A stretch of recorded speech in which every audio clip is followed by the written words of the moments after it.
And thank you very much for joining us here at the Mazda stand this morning. These are really exciting times for Mazda. Now, we have to admit, over the past few years, we've seen some very dark times at this company. But we've also seen some very wonderful times. And I'm proud to say that things are about as good right now as they've ever been for us. If you judge success by the sort of cars you sell, well, I think you'll all agree if we say that we are now on an unstoppable roll.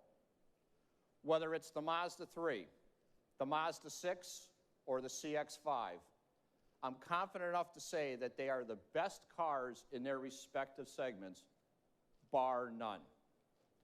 And they're only going to keep getting better as we bring a slew of updates and all new vehicles to this market. Now, every company has some kind of brand icon, a vehicle that they hold to the highest esteem. For us, of course, that icon is the MX-5 Miata. Now, we virtually reinvented the affordable sports car market back in 1989 when we launched the Miata, and we'll do it again next year when the all-new fourth generation MX-5 hits the showrooms.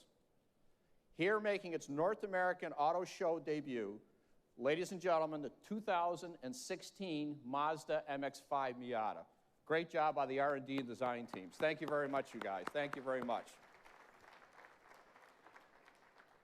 But thank you, and thanks to you, I can make bold statements about the quality and likability of our cars because of the awards and recognitions you have given to us. Mazda 3 was just named the highest residual value vehicle in its class by the industry expert ALG. Another leading consumer magazine, and you all know who I'm talking about, just placed us third in the entire industry in expected reliability. And the Environmental Protection Agency says our entire fleet is the most fuel efficient in the North American market.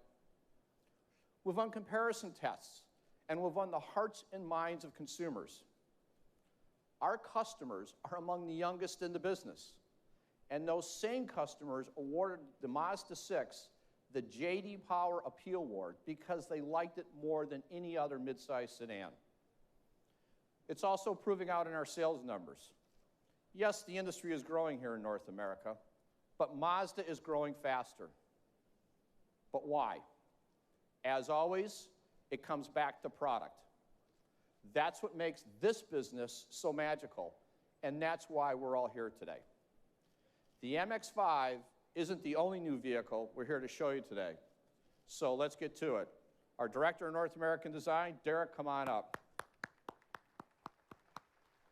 Thanks, Jim. Thank you. Thank you.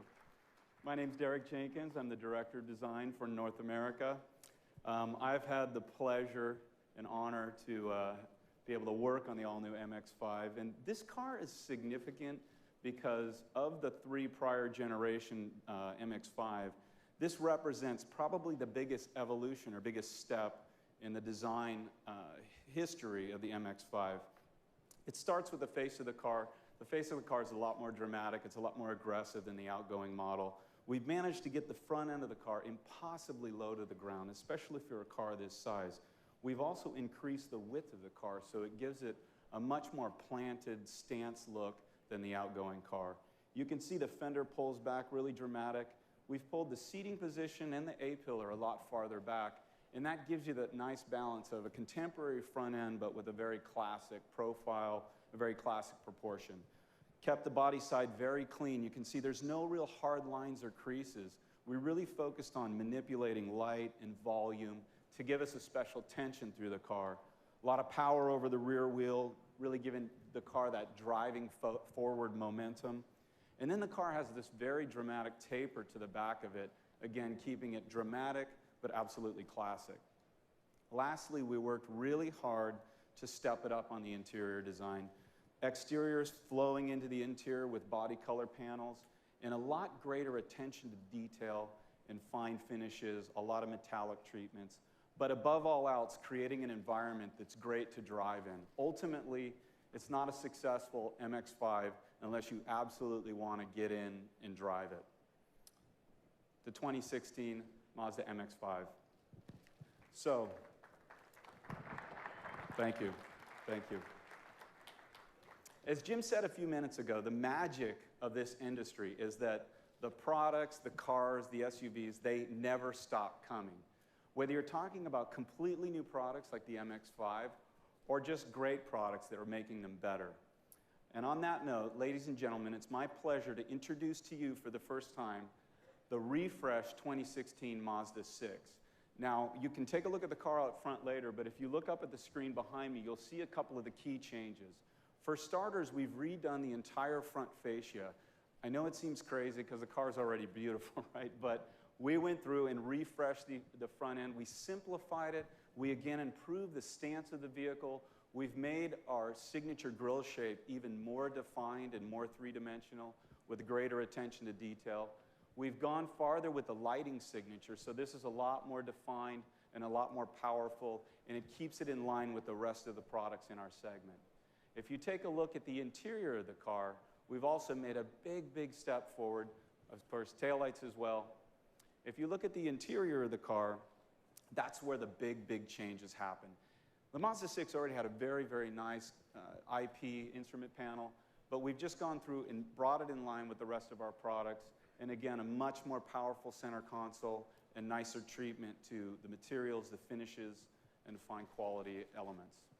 You know, we launched the third generation Mazda 6 only 2 years ago, so no one would say you weren't paying attention if you didn't expect a facelift already, especially given so that the Mazda 6 won the J.D. Power's Appeal Award, and this is an award given by the customers rating their overall satisfaction with their vehicle.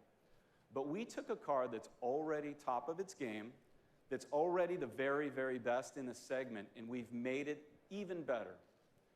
And so what sort of company does that?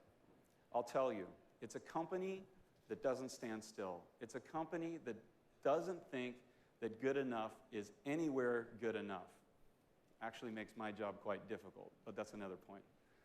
But that's not all we're here to talk about, because the new car market has never been more competitive, because there has never been better cars and SUVs to choose from. So we didn't just stop by refreshing the Mazda 6. Since we launched it, the CX-5 has immediately become our best-selling vehicle globally. We will sell more than 350,000 units around the world this year.